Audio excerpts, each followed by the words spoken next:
Welcome to yet another time of Celebrate Your Moment with Joy. Today I want us to think about focus, your main focus. What is your main focus today? What are you focusing on?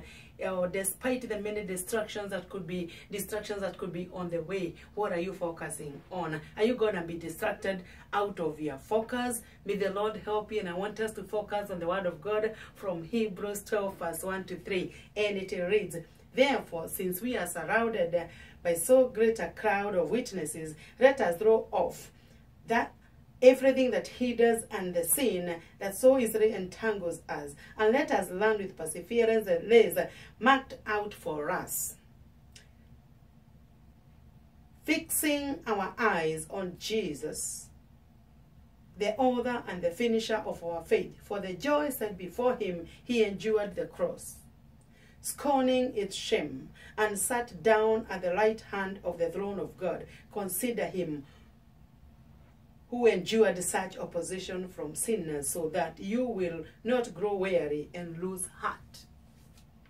What an encouraging word, that when we focus on Jesus, we are not going to mind what is aside us. We are going to lay it off. We are going to lay off. We are going to set every protocol aside and look unto Jesus, the author and the finisher of our faith. In this call that you have accepted to be a believer, letting the Lord to be in you, to reign in you, that alone will make you lay aside every weight of shame, every weight that can distract your journey to heaven, or that can distract you to do the assignment that God has given you. I want to believe each one of us has been assigned some stuff to do, but we lay aside every protocol. Can you imagine a mother who has a newborn? When breastfeeding, she lays aside the protocol of shame and removes the breast and feeds the baby. I want to tell you, when you know what you've been called for, you're going to set your eyes there no matter the distraction. But if we allow shame is like those things that entangles us. Inferiority complex is like those things that can distract us and keep us as cold as a hen that has been laid on. Superiority complex or pride is another one that can make you have that ego that you see like, you are stepping on water, like everything else doesn't matter.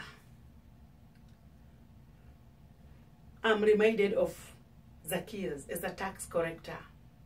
He was focusing on seeing Jesus. Can you imagine a tax collector? He must have been dressed well, maybe with a 3-piece suit, you name it. But he said, protocol of my possession aside, he climbed onto a sycamore tree. Can you imagine that? Because all he needed was to see Jesus. When you focus on seeing Jesus, when you focus on serving the Lord, you're not going to care what people will say. And if voice of discouragement, you're going to set it aside.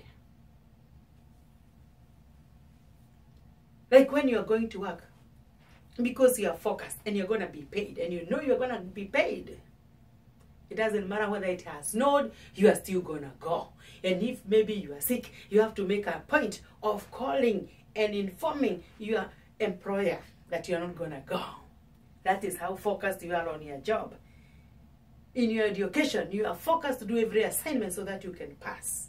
How comes we belittle the things of the Spirit? You can imagine the woman with the issue of blood. She did not care what people would say. I can try to imagine in a great crowd of people. Maybe it was very hot. And having had the issue of blood for 12 years, she must have been stinking, but she did not care. All she knew was, I'm focusing on touching the hem of Jesus. Every distraction, I'm going to lay it aside. Every shame, I'm going to lay it aside so that I can look to Jesus, touch the hem of Jesus. Another person is Bartimaeus, son of Timaeus. He heard that Jesus Christ was passing by, and that alone made him focus. He said, "Oh, Jesus, son of David, have mercy on me." Do you know people who are trying to silence him? There are many people who are going to silence you on your assignment. Many people who are going to say, oh my goodness. But if you focus, if you're going to be determined, like Zacchaeus, and like Bartimaeus. Bartimaeus cried all the more, "O Son of David, have mercy on me." And he drew the attention of Jesus. Bring him. Yes. Many people will silence you as they backbite you. By the way, they just talk behind your back because they're not courageous enough to talk in front of you. So why should you be afraid of people who are afraid of you? You can only talk behind your back. That's why they are called backbiters. So let us focus unto Jesus, the author and the finisher of our faith. Can you imagine the death that Christ died of shame because of you and me? That's what it means when you focus on Jesus, because he's somebody who faced shame. You can never face shame more than he did. And so may the Lord help you. Let us lay every protocol aside, every achievement we have aside that may prevent us fulfilling our assignment on earth, because each one of us has been given the Great Commission. Are you doing the Great Commission or the Great Omission? May the Lord bless you. Again, our text of reference today was Hebrews 12 verse 1 to 3. Let us continue to share this message of Celebrate Your Moment with Joy, so that every moment we'll know that it matters, and we are going to value sharing with people and encouraging yourself. May the Lord bless you. Thank you.